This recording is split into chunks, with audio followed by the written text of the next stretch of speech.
Hello everyone and welcome to my YouTube channel. Today we are going to discuss about how to fix battery message unknown part unable to determine if your iPhone battery is a genuine Apple part.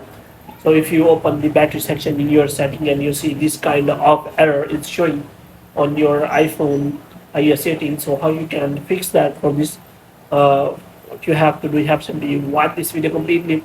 So without wasting any time, let's start the video. So first of all, what you have to do, you have to simply check there is a written this could be because the part is non-genuine, non-functioning as expected, or the installation is complete.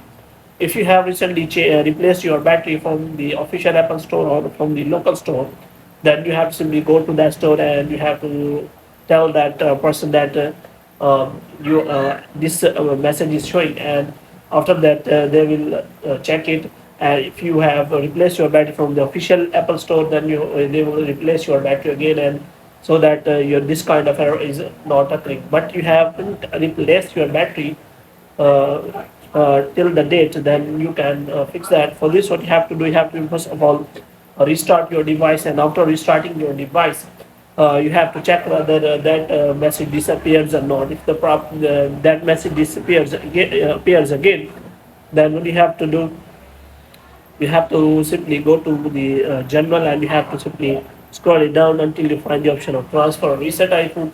And here you have to simply click on reset, and you have to reset all settings.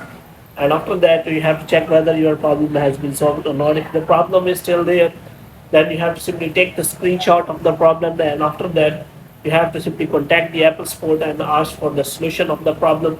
And after that, if they recommend you to replace your battery, then you have to go to nearest Apple store and replace your battery, because there may be chances that your battery has damaged or any kind of error has occurred. And after replacing battery, uh, your error will be removed. But if the error is still there, then you have to simply contact Apple support again, and after that ask for the solution. And moreover, you can also take the screenshot of the problem and discuss it in the Apple discussion, so that any iPhone user can guide you in a better way, so that you can simply solve the problem. So hope you have liked this video. If you want to get more videos like these, you can subscribe our channel.